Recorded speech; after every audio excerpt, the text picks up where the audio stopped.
Lord. We welcome your presence tonight, O God. We glorify your name. You're worthy to praise you, Lord. Thank you so much, Ama, sa privilege na pinagkalagay sa amin na tawagin ka namin, Panginoon naman namin. Salamat po sa iyong nagilang anak na aming tagapagligtas. Dear Lord Jesus, thank you for the salvation that we have. Thank you for your precious blood. Tonight, O God, we commit nututin po namin ang aming mga puso, ang aming isipan naman. Sa isipan po, humingi po kami ng kapatawaran sa lahat ng aming nagawa din, Lord, sa isip namin. Even sa mga imagine namin, O God, everything, Lord, na ginawa namin, hindi ka namin na-glorify, Lord. Humingi po namin ang tawad. Through Jesus Christ, most precious name, O God, please forgive us. Salamat po, Ama, sa pagpapatawad.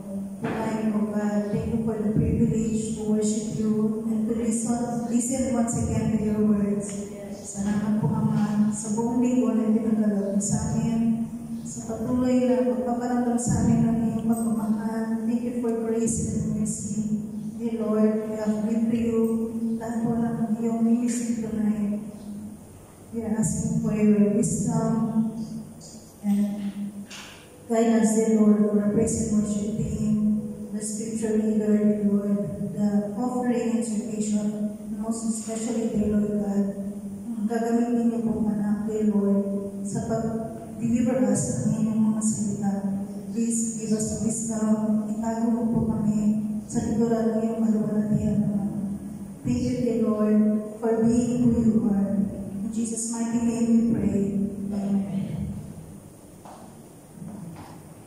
May I request everybody to please stand for our scripture reading.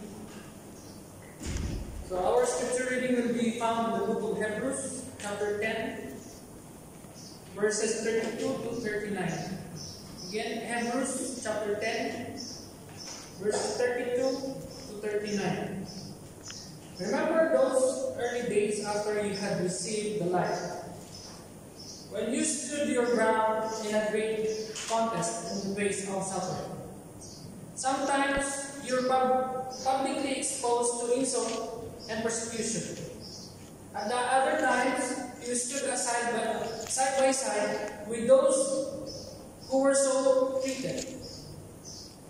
You emphasized with those in prison and joyfully accepted the confiscation of your property, because you knew that you yourself have better lasting possessions.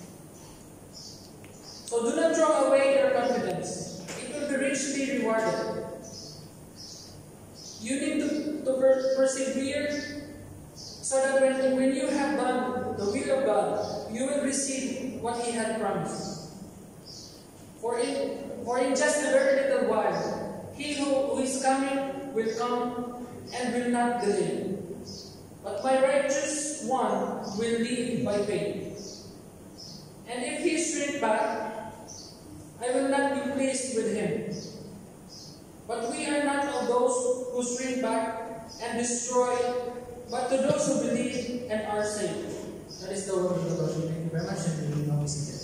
So tayo po ngayon ay dadako na for tithes and offering. Let's read po sa 1 Timothy chapter 6, verse 18 to 19. Instruct them to do good, to be rich in good works, to be generous and ready to share, storing up for themselves the treasure of a good foundation for the future, so that they may take hold of that what is for the life.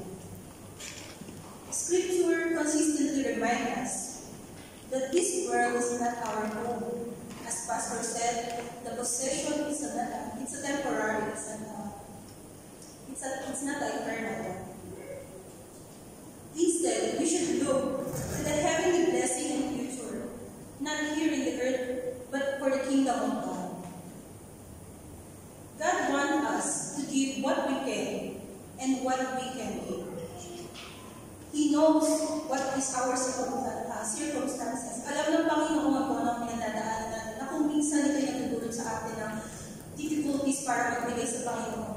Subalit alam natin na sa bawat sakripisyo na pinagkakalap natin sa Panginoon, He honor and He sees His own things.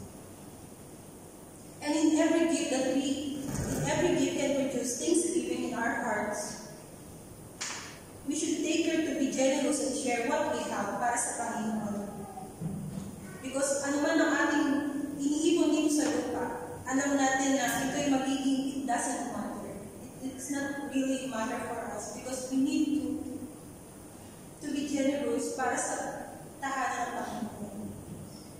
So, let's be generous to giving what we can give sa Panginoon dahil nakikita niya ang puso ng bawat isa and He knows our circumstances. At ino-honor ng Panginoon ang bawat desisyon na meron tayo sa ating puso. Let's be generous to giving what giving for the Lord.